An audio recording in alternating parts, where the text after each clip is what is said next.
Olá, olá pessoal, estamos de volta. Esse é o Memória Capixaba, eu sou o Fábio Pirajá e vamos agora falar de um documento muito interessante que eu encontrei aqui. Meu Deus, onde foi? Acho que foi na Biblioteca Pública de Milwaukee. Mas é um documento que todo mundo já conhece aqui, já foi publicado algumas vezes, né? E esse documento, gente, ele é um documento de 1821, publicado em Salvador, na Bahia. Memória sobre o restabelecimento da província do Espírito Santo, oferecida ao Ilustríssimo Senhor Dr. João Fortunato Ramos dos Santos, lente da Universidade de Coimbra. Lembrando que em 1821, um ano antes da proclamação da independência do Brasil, o Brasil era o reino de Portugal e Algarves, né? Quem estava no trono do Brasil era Dom João VI. Um ano depois, Dom Pedro I assumiria, né? Dom João voltaria a Portugal. E esse documento é um documento interessante. Ele foi escrito por Luiz da Silva Alves de Azambuja Suzano, importante figura aqui na política capixaba. Na época ele era escriturário da Contadoria da Junta da Fazenda da Província do Espírito Santo. Esse documento foi publicado com licença da Comissão da Censura na tipografia da viúva Serva e Carvalho em 1821 em Salvador, na Bahia. Bom, esse mapa é só para ilustrar, mas a documentação, gente, está... deixa eu colocar aqui para vocês. Tá aqui, ó. É muito interessante porque ele faz um diagnóstico muito preciso acerca da economia do Espírito Santo em vários aspectos. É muito legal de ler isso aqui. E começa bem assim. Lembrando que esse personagem, gente, ele é um personagem muito importante. O nome dele é Luiz da Silva Alves de Azambuja Suzano. Ele, entre 1822, na independência, e 1824, ele participou dessa junta governativa do Espírito Santo, que o Brasil ficou em polvorosa. Nesse período havia várias manifestações separatistas no Brasil. A Bahia queria separar-se, guerra, que tudo acabou na Guerra do Paraguai, né? Foram 50 anos de conflitos, Revolução Pernambucana, dos Emboabas, um monte de revolução. Todo mundo queria que o Brasil se separasse definitivamente de Portugal, por conta do abuso das cortes portuguesas, que usurpavam quintos de ouro, de tudo que se comercializava, como aconteceu na revolta do chá nos Estados Unidos também, né? Então nós tivemos essa junta governativa logo depois da independência, porque aí a gente precisava de uma nova Constituição, né?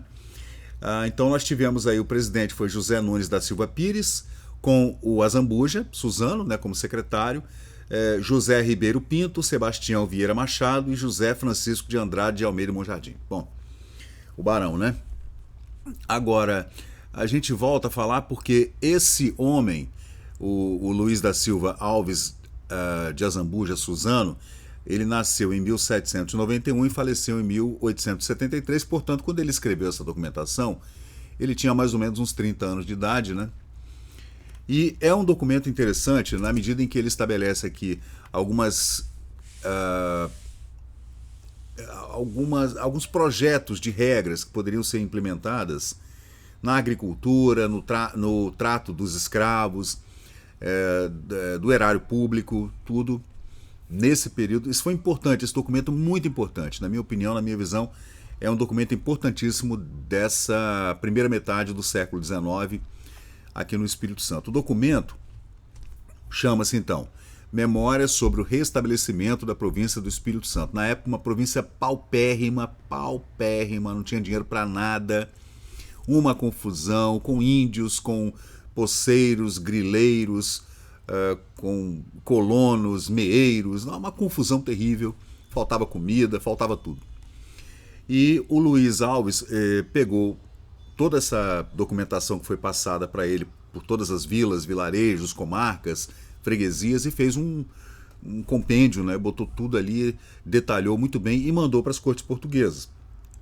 Mandou para... Ele mandou essa documentação para Coimbra, para a Universidade de Coimbra, para o deputado das Cortes de Lisboa, João Fortunato Ramos dos Santos, que era professor da Universidade de Coimbra. Então, esse documento, ele é um documento muito... A gente fica achando assim, antigamente as coisas eram desorganizadas, né? Não andavam direito, mas a gente se engana muito, tá? Muito mesmo. Tá aqui a capa do livro, né? É um livro muito interessante. E ele discorre, por exemplo, sobre a propriedade da terra e o uso da terra aqui no Espírito Santo, né? Que era muito mal utilizada, muito rudimentar, todas as técnicas eram rudimentares, tudo muito mal feito, feito de qualquer jeito, uma bagunça, né? Suzano, ele critica a prática comum da exploração desordenada e também pouco sustentável das terras aqui na província, né, do Espírito Santo em 1820, 1821, né? Os agricultores se apressavam em desmatar e queimar novas áreas, sem dar importância à cultura contínua das terras que já estavam sendo cultivadas, né? Ele propõe um sistema de demarcação e medição de terras para regularizar a posse e evitar disputas entre colonos.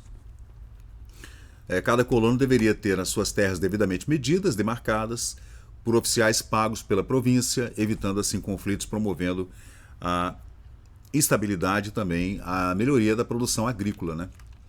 Ele fala também das heranças, da partilha de terras, para prevenir que futuras gerações enfrentem os mesmos problemas de divisão desordenada de terra. O Suzano, ele sugere que as propriedades sejam preferencialmente atribuídas a um único herdeiro que tenha aptidão para a atividade daquela terra, tanto para pecuária quanto para extração de madeiras ou, né, agricultura. Quando a divisão for inevitável, as terras devem ser demarcadas antes de qualquer partilha, novamente demarcadas, né? No caso dos engenhos e outras grandes propriedades, propõe que a administração seja feita em sociedade pelos herdeiros, né, sem a divisão física das terras e dos recursos, preservando assim a integridade e também a funcionalidade das propriedades. Porque se você divide é pior, né? Acaba que as rendas provinciais diminuiriam muito por conta de menos impostos que você arrecadaria por conta da menor produtividade da terra. Com relação aos escravos, ele faz também uma abordagem um tanto controversa, porque ele defende a manutenção da escravidão para a agricultura não parar, né? Mas ele propõe também muita regulamentação nova, né, para melhorar o tratamento que se dava a esses homens e mulheres escravizados, limitando a quantidade de escravos por propriedade, né? Diminuir também o número de escravos nas áreas urbanas, levando-os para as plantações, né? E que tivesse também uma nova legislação para a libertação, para a alforria, por exemplo, né? Que os escravos pudessem ser alforriados com um preço justo e que não houvesse retaliação por conta dessa carta de alforria, que o escravo não fosse retaliado, né? Que fosse dado a ele o direito à liberdade, né? Por um preço justo. A agricultura, para melhorar a agricultura da província, o Suzano, ele recomenda a criação de um cargo de inspetor de agricultura, em cada comarca um inspetor, né? Uma pessoa que entenda, a partir do conhecimento adquirido de forma empírica, talvez, por esses agricultores ao longo desses 250 anos de colonização, até aquele período, né, quase 300 anos, né, de forma a melhorar essa fiscalização, que não se fizesse besteira com a terra, para que a produtividade não fosse tão ruim a ponto dele colocar como característica negativa desse período na agricultura e na criação de gado, todo tipo de gado no Espírito Santo, do povo passar fome, de não ter comida, de ter que se importar farinha da Bahia ou o gado que vinha de Campos, né? Porque senão o povo passava fome, não tinha comida. Incrível, né? Para melhorar a prática agrícola, a utilização de ferramentas da época e os métodos de cultivo também. Porque as pessoas não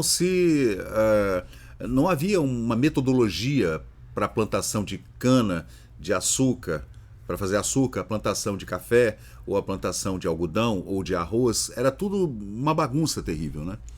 E isso acabou por estabelecer fome no Espírito Santo, né? Segundo essas anotações aqui. O gado também, ele reconhece a escassez de gado, de carne, não tinha carne na vila. Aqui em Vitória não tinha carne, faltava carne. Aí, gente, eu vou ler aqui um trecho. É muito interessante também o português da época, né, gente? O português lá da época em que Dom João VI era o rei do Brasil, né? O rei de Portugal, Brasil e tudo, e Algarves, né? Aí tem aqui: como a covardia na guerra, nem na paz tenha bom nome, nem desculpa.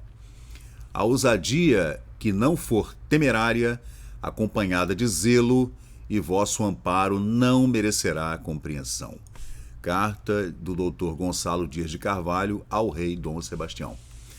Estabelecimentos. Aí ele fala várias coisas aqui, muito interessante. Ele fala de medições de terras, a custa do tesouro da província que se pague por ordenado a um juiz de medições, piloto e escrivão para medirem e demarcarem terras de cada colono que tiver menos de 10 escravos ou mais de 4. Os que tiverem mais de 10 escravos pagarão a despesa dessa medição, né? E entrará no tesouro, aqueles impostos maravilhosos, né?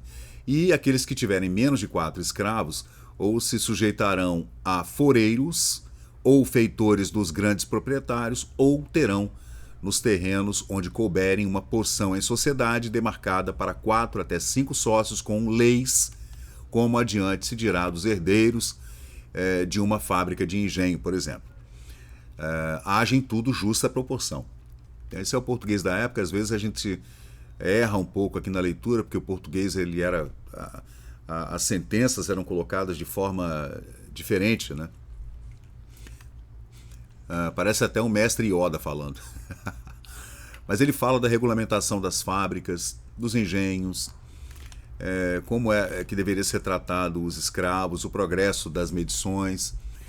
Começarão de beira-mar seguindo as margens dos rios que nele desaguam e caminhando para o centro, de modo que se estabeleçam de um ou de outro lado para os fundos, ou como o terreno permitir, até onde houverem colonos.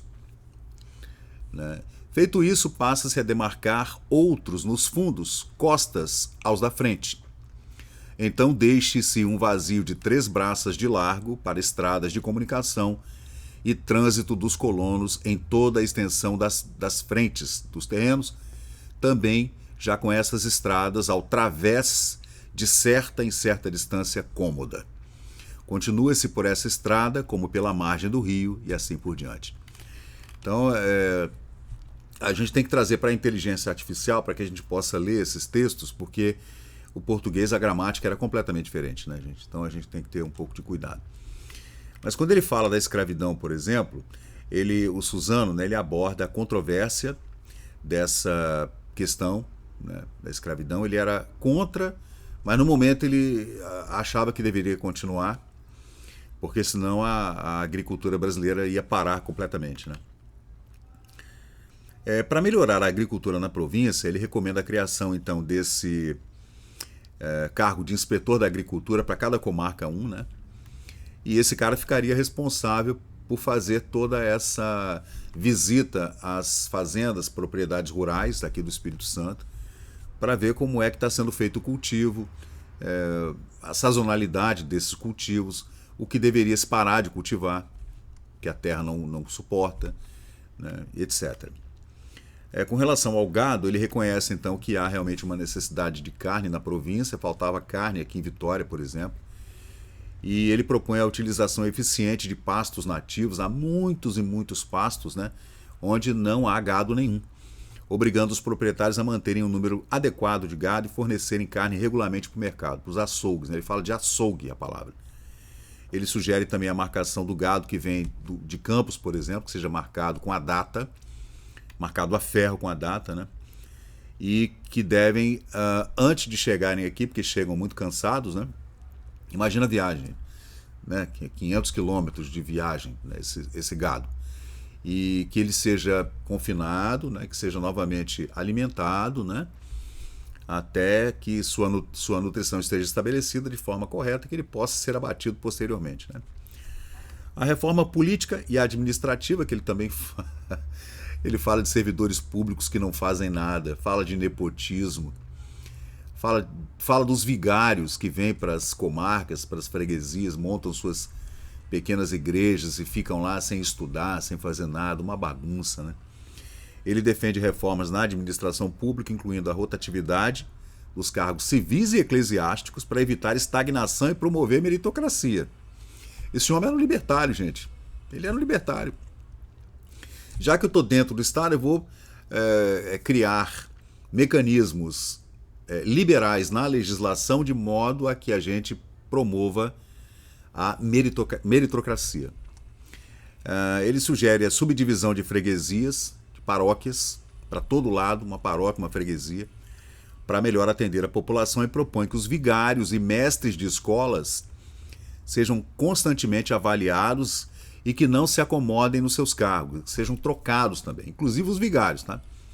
Além disso, ele recomenda também a presença de cirurgiões em cada uma dessas comarcas, né? Cada uma dessas paróquias tenha um cirurgião pago pela população do local, né? Para cuidados básicos. Nessa época também havia muita demanda por esses profissionais cirurgiões médicos, né? E não havia profissionais, não havia. Para a Câmara Municipal e para a governança, o Suzano, ele fala... Gente, eu estou lendo aqui para vocês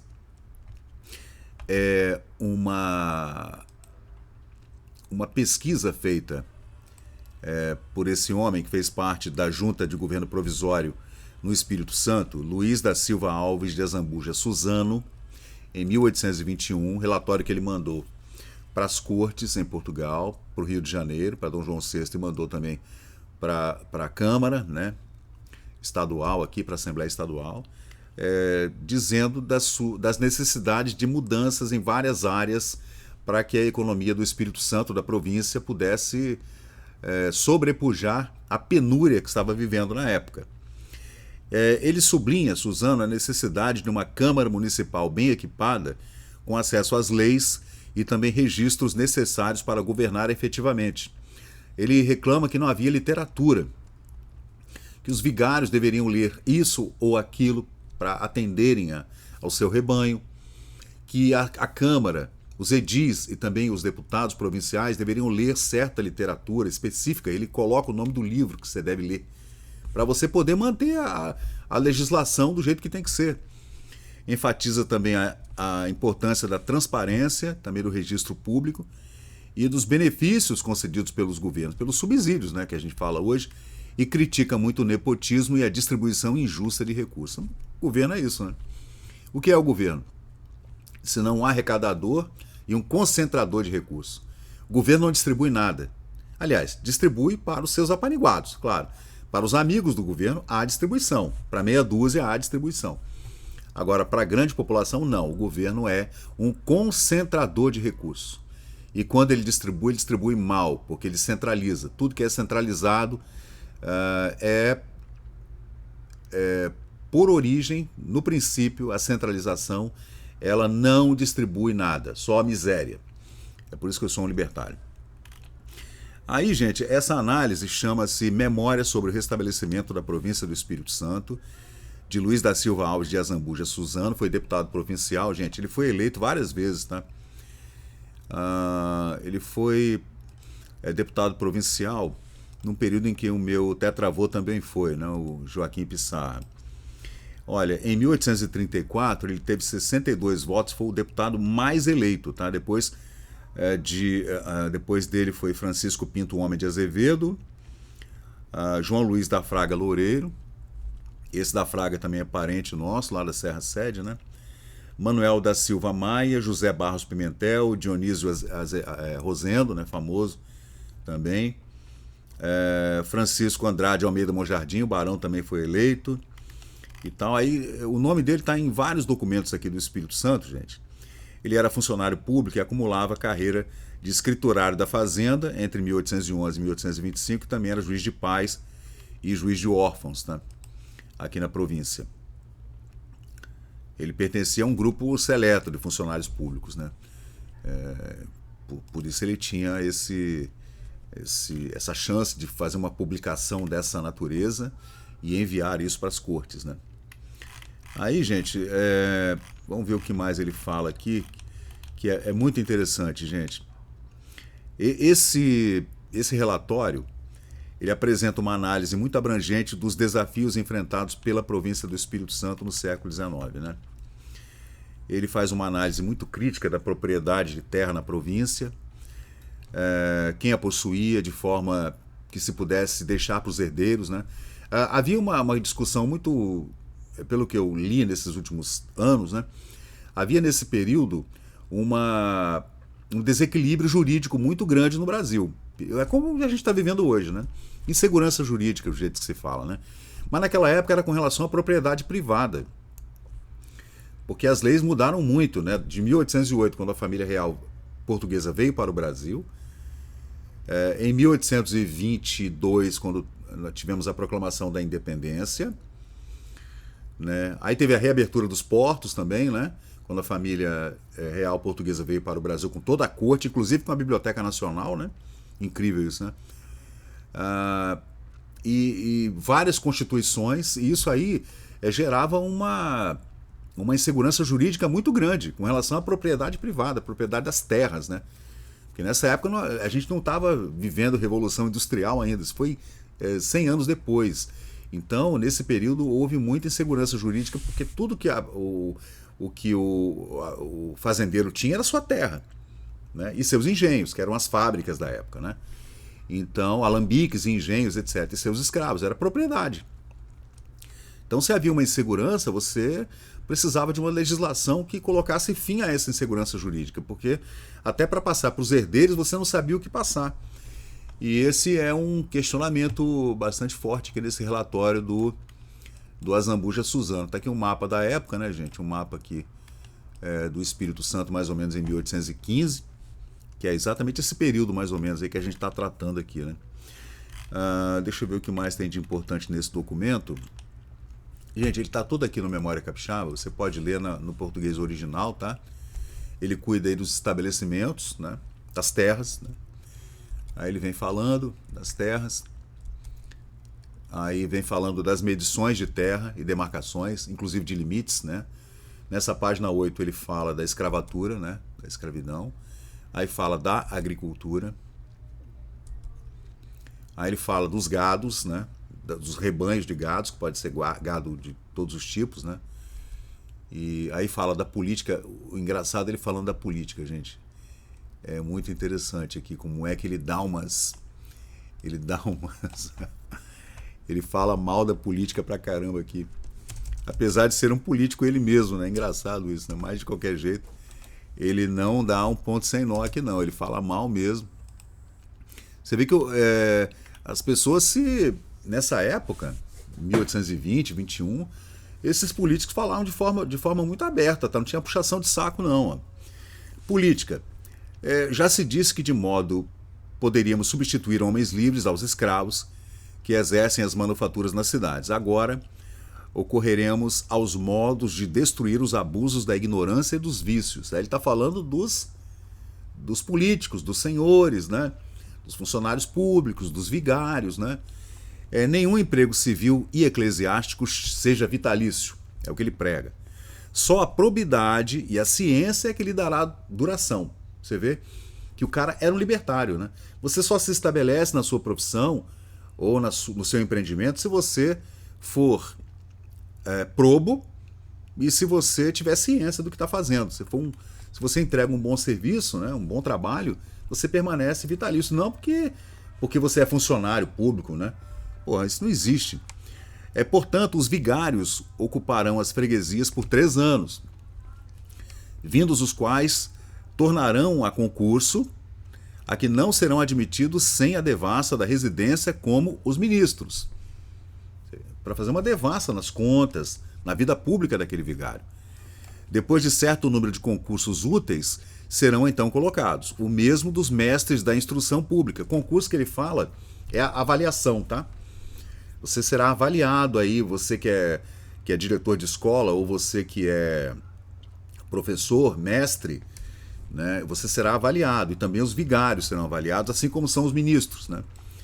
E depois dessas avaliações todas, de 3 em 3 anos, você será substituído ou não. Isto porque os vigários, empilhando a colocação, não cuidam mais em estudos e tornam-se... Cadê? Cara, é muito bom esse texto, né? E tornam-se estúpidos. Tornam-se estúpidos. Tá aqui o texto, ó. Os mestres, entendo cadeira, conservam-se principalmente nas vilas pequenas, quando muito na doutrina antiga que aprenderam, e não buscam adiantar-se e aos seus discípulos. Eles não buscam aprofundar-se nos seus estudos, né? Todos os empregados, enfim, se afrouxam no caráter e bons costumes, vendo infalível o rendimento. Bom, se eu estou recebendo, para que eu vou estudar? É infalível o meu rendimento, todo mês eu estou recebendo, então deixa para lá. Não vou estudar, nem vou fazer nada, nem como professor, nem diretor de escola, nem como mestre, né, em alguma atividade importante do Estado, nem como vigário, né? Ai, gente, é engraçado demais. O texto é muito bom, tá? Aí ele sugere aqui, ó, que os vigários devem ler 1 hora antes da missa política, a civilidade, a escola de bons costumes, etc. E nos domingos devem ler a escritura 1 hora antes da missa, a voz do pastor, o catecismo de Montpellier, etc. E na quaresma, as missões, etc. Então ele ainda dá dicas aqui, né, do que os caras devem ler para manter a sua atividade sem preguiça e sem ser estúpido. Aí ele fala também dos cirurgiões que deverão receber R$ 200 anuais para pagamento desse ordenado, né? E quem vai bancar isso aí são os moradores dessas regiões, né? Ele fala muito aqui sobre isso. A Câmara da nossa Vila da Vitória, cabeça da comarca, não tem rendimentos nem para nem patrimônio. Disso se vê quanto não padeceram as obras públicas do seu cargo. Então ele está falando que muita gente morreu por falta de médico, né, aqui na Vila de Vitória, gente. Então ele levou muito a sério isso aí, né? Ele fala também do erário público e fala das contas de Campos de Goytacazes, que pertencia à comarca de Vitória, que elevava em muito o rendimento da comarca, e depois que Campos voltou a ser território do Rio de Janeiro, a comarca de Vitória passou por penúria por conta da diminuição dos impostos que vinham, né, de lá de Campos dos Goytacazes, que nessa época pertencia à província do Espírito Santo, durante um tempo determinado, e depois voltou à província do Rio de Janeiro, né? Então, gente, é um relatório muito bacana, que se você quiser ler mais aprofundadamente aqui, é esse relatório, então, chamado Memórias sobre o Restabelecimento da Província do Espírito Santo, que foi oferecido ao senhor doutor João Fortunato Ramos dos Santos, que era professor da Universidade de Coimbra e deputado das Cortes de Lisboa para a província do Espírito Santo. Naquela época era assim, tá? Os deputados estavam lá em Lisboa, mas eram deputados aqui. E foi também escriturário da Contadoria da Fazenda Pública da província do Espírito Santo. Faleceu em 1873.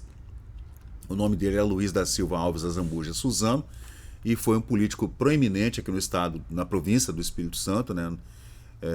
Dali no período em que o Brasil tornou-se independente das cortes portuguesas, né? E ele fez parte da junta que comandou a política da província de 1822 a 1824. Ele foi secretário dessa junta, do qual o presidente era José Nunes da Silva Pires. Então valeu, gente. Eu sou Fábio Pirajá, esse é o Memória Capixaba, dando só uma arranhada, né, na nossa história, que ela é muito profunda, gente. É muito profunda. Quem fala que o Espírito Santo não tem história está ignorando completamente toda essa documentação aí. Tem uma história muito legal. Na medida que você vai aprofundando nessas camadas históricas, né, você vai entendendo como é que as pessoas viviam. Isso é que é mais legal. Você analisar a crônica do dia a dia das pessoas, como é que as pessoas viviam. Né? Tinha gente que tinha 2 escravos, tinha gente que mandava o escravo para a cidade vender alguma coisa, tinha pessoas que não trabalhavam, que viviam às custas desses escravos que trabalhavam, né? Tanto na área rural quanto aqui na cidade, nas vilas, né? Nas comarcas. E aí você vê também as plantações da época, o gado, como ele era criado, né? E você vê todas essas nuances, como o governo mandava um vigário ou mandava um professor para uma comarca, ou para uma paróquia, para uma freguesia, para uma vila, para um vilarejo. Todo esse movimento, se era feito pela costa, se era pelo interior, né? Então é muito legal. Também a convivência desse pessoal com todo o gentio, né? Que eram os habitantes originais da terra brasileira, os índios brasileiros, né? Como havia muitos embates, né, às vezes com muita violência entre colonos e os índios, né, especialmente lá no Rio Doce. Então é muito legal. A história é muito mais profunda do que a gente pode imaginar e a gente deve estudar mais para entender mais. O que não é legal é você partir para dentro de uma academia e ficar escrevendo aqueles livros de 500 páginas que ninguém vai ler.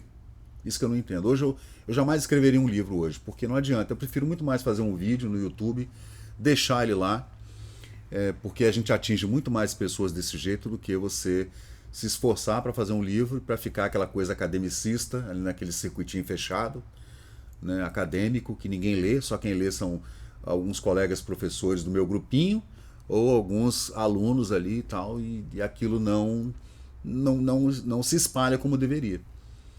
Com aquela literatura muito retórica, né, que não é simples, que as pessoas não conseguem ler de forma natural, de forma a se entender fácil no primeiro momento, e do que escrever aqueles livros de capa dura e tal. Aí fica o pessoal mostrando, aí faz lançamento do livro com noite de autógrafos. Não adianta nada, aquele livro vai para um armário, vai ficar lá, vai dar traça barata, cupim, vai comer e não vai adiantar nada, não vai chegar onde deveria chegar.